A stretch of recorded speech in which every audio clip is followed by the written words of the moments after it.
Hello and welcome to Sri Raj IS. My name is Shashank Roy, and we are here with a new geopolitical topic, and that is weapons redirected. US abandons Ukraine. Is US going to abandon Ukraine in this war? So we will understand it through diagram. Let's understand this. There are theater of wars opening in multiple areas. One theater of war is Russia and Ukraine. Another theater of war is Israel or Hamas, I would say, instead of calling it Palestine. And another war of theater is West Asia. Now, this is the third year of Russia Ukraine war, third or fourth year, I'm not sure. Third and fourth year. Now, NATO plus European Union. They were the primary players who supported Russia-Ukraine war. They supported Ukraine to fight back with Russia. But now their resources are drying up. Their resources are drying up. Apart from that, Donald Trump is not interested in supporting Ukraine and forcing Ukraine to have a ceasefire or to have an agreement with Russia. Right? In the meanwhile, Israel opened another front in Hamas, and then the West Asian conflict, which is bleeding United States of America.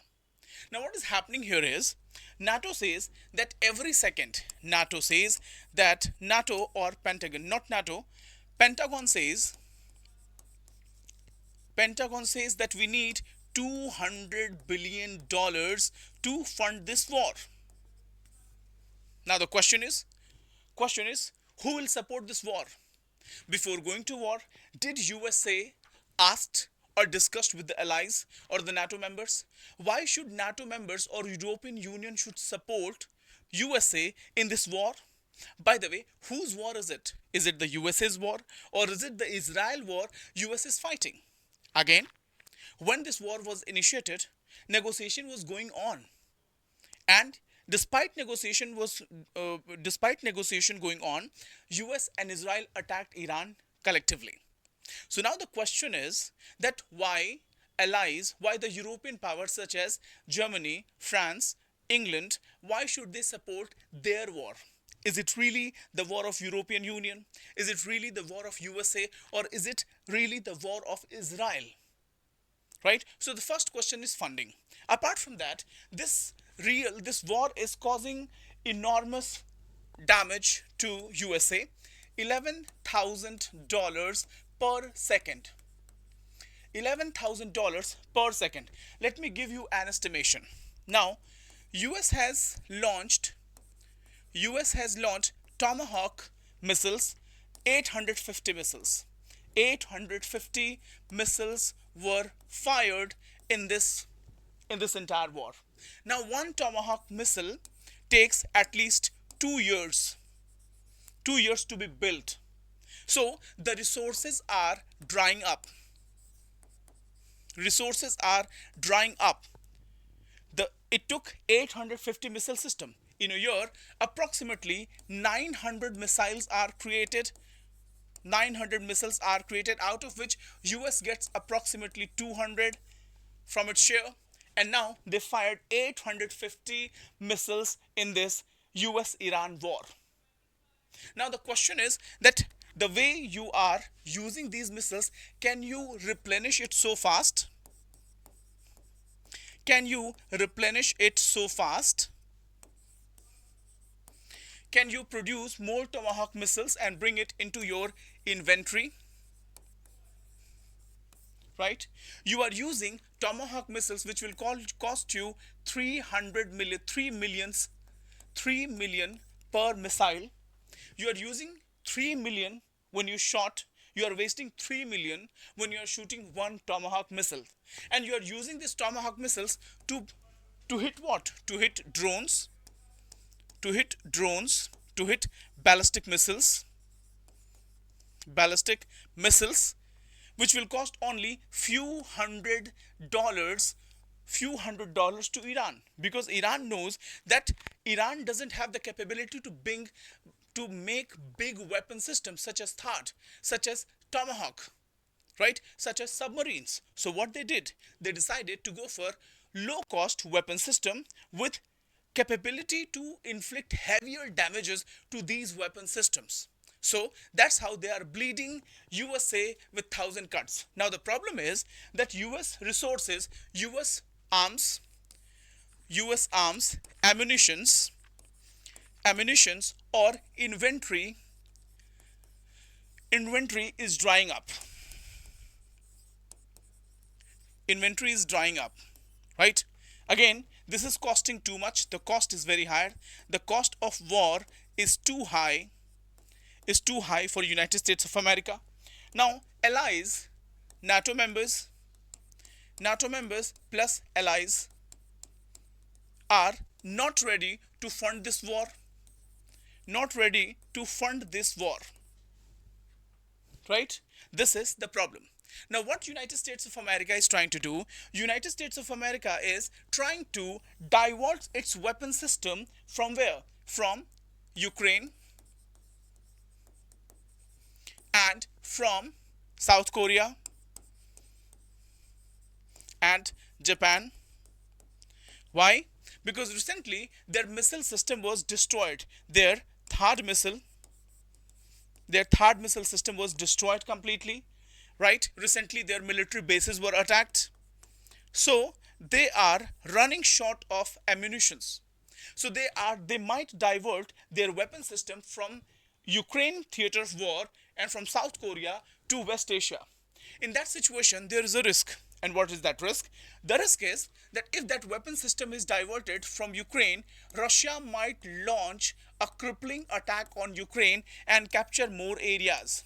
Apart from that, Russia might also launch an offense against Baltic nations because there is less amount of weapon system, less amount of warfare capability, and that may open another theater of war in that entire European Union. Again, when you diverted the third missile system from South Korea and Japan area, what happened? North Korea started checking its intercontinental ballistic missile. So, this is a great risk. This decision of diverting weapon system from different theater of wars might end up creating another theater of war. It may create multiple regional theaters of war and that may be interconnected. So there is a great grave risk. But again, there is a ray of hope. What is that ray of hope? That over the period of 3 to 4 years, what Ukraine has done, Ukraine has mastered the drone warfare technology. Drone warfare technology. So, Ukraine might sustain this war, but there is already a war fatigue. There is already a war fatigue in European Union and in USA and also in Ukraine. And Russia might get benefited by this. Russia might launch a crippling attack because US will not be able to pay undivided attention against Russian aggression. At the same time, China might open. At the same time, China might open another theater of war in South China Sea against Taiwan. Or North Korea, what North Korea can do? North Korea might play a trick. What is that trick? North Korea might launch an attack on South Korea or Japan. Why? Just to draw attention of the United States of America in this theater of war and thereby drying up their resources. Or exhausting US forces or US as a country. So this is what this article is all about. So this is what we have explained here, right? So has US really abandoned Ukraine? No, yes or no, US has decided. Recently Pete Hegseth has said that we might divert weapon system from Ukraine to West Asia.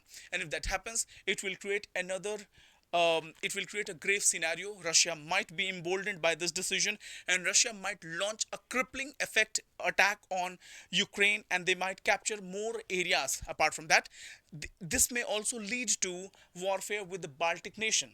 China might be emboldened, and China might launch an invasion against Taiwan and captures Taiwan, and US will not be in a position to spread its entire capability in different theater of wars. So get set ready. Tomorrow maybe a situation where we might find multiple theater of war across globe, apart from West Asia, Israel, Palestine, and Russia, Ukraine. So this is what this topic is all about. I have added a memory map here.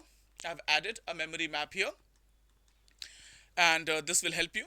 If you want this thumbnail, if you want this content to be delivered, please let me know. I'll update this content into um, Google Drive, and I'll share the link. Thank you so much. Wish you a wonderful day ahead. Jai Hind, Jai Bharat.